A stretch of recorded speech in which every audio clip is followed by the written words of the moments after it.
ఇక్కడ అందించిన సమాచారం కేవలం మత విశ్వాసాల మీద ఆధారపడి సేకరించింది మాత్రమే.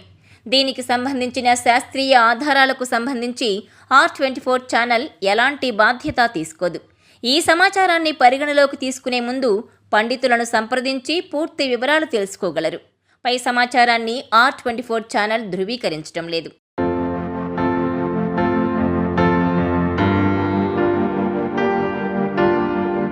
కలశంపై పెట్టిన కొబ్బరికాయ ఏం చేయాలి? కొబ్బరికాయ కుళ్ళితే ఏమవుతుంది?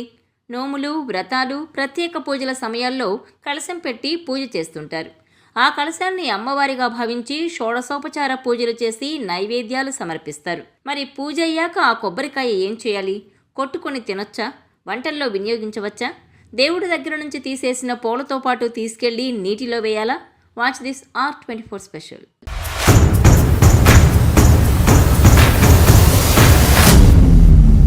కలశంపై పెట్టిన కొబ్బరికాయ భగవంతుని స్వరూపానికి ప్రతీక. కాయపై ఉండే పొర చర్మం, పీచు మాంసం, దృఢంగా ఉండే చిప్ప ఎముకలు, లోపల ఉండే కొబ్బరి మనిషిలోని ధాతువు, కాయలోని నీళ్లు ప్రాణాధారం, పైన ఉండే 3 కన్నులే ఎడ, పింగళ, సుషుమ్న నాడులు, జుట్టు అఖండమైన జ్ఞానానికి, అహంకారానికి ప్రతీక. ఇన్ని ప్రత్యేకతలుండడం వల్లే కొబ్బరికాయ పూజలో అంత ప్రత్యేకం. వెండి చెంబు, రాగి చెంబు, ఇత్తడి చెంబు, ఎవరి వీలుని బట్టి వారు ఆ చెంబుకి పసుపు రాసి బొట్లు పెట్టి ఆపై కొబ్బరికాయ పెట్టి చుట్టూ మామిడాకులు పైన వస్త్రంతో అలంకరిస్తారు. అప్పుడు అది పూర్ణకుంభంగా మారి దివ్యమైన ప్రాణశక్తి నింపిన జడ శరీరానికి ప్రతీకగా ఉంటుంది. సృష్టి ఆవిర్భావానికి ముందు శ్రీ మహావిష్ణువు పాల సముద్రంలో శేషశయ్యపై పవళించి ఉన్నాడు. నాభి నుంచి ఉద్భవించిన బ్రహ్మ ప్రపంచాన్ని సృష్టించాడు.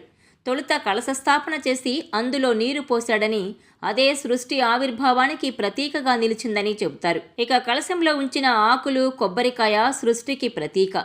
దానికి చుట్టే దారం సృష్టిలో అన్నింటినీ బంధించే ప్రేమను సూచిస్తుంది. అందుకే కలశాన్ని శుభసూచనగా పరిగణిస్తారు.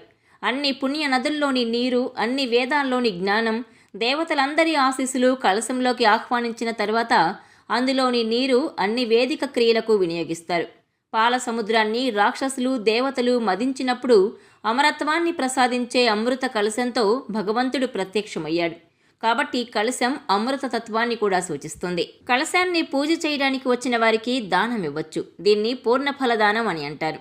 ఇంట్లో పూజల సమయంలో కలశంపై పెట్టిన కొబ్బరికాయ ఇంట్లో వినియోగించుకోవచ్చు. ఏం జరుగుతుందో అనే భయం ఉన్నవారు పారే నీటిలో వేయొచ్చు. అంతేగాని కలశంపై పెట్టిన కొబ్బరికాయ ఇంట్లో వినియోగిస్తే ఏదో జరిగిపోతుందేమో అనే ప్రచారంలో వాస్తవం లేదంటున్నారు కొందరు పండితులు. ఇక పూజలో వినియోగించే కొబ్బరికాయ కొట్టినప్పుడు అది బాగానే ఉంటే పర్వాలేదు, కానీ కుళ్ళితే మాత్రం కంగారు పడిపోతారు. ఏమవుతుందో ఏమో అని ఆందోళన చెందుతారు. అయితే భయపడాల్సిందేమీ లేదంటారు పండితులు. కొబ్బరికాయ కుళ్ళితే పూజలో ఏదో అపచారం జరిగినట్టు భావించాల్సిన అవసరం లేదంటారు. కలశంలో నీటితో దేవుడి మందిరాన్ని, మిమ్మల్ని ప్రక్షాళన చేసుకొని మరో కొబ్బరికాయ కొడితే సరిపోతుంది. ఇక వాహనాలకు కొట్టిన కొబ్బరికాయ కుళ్ళితే దిష్టి పోయిందని భావించాలి, కానీ ఏదో అపశకునంగా ఫీల్ అవ్వాల్సిన అవసరం లేదంటారు.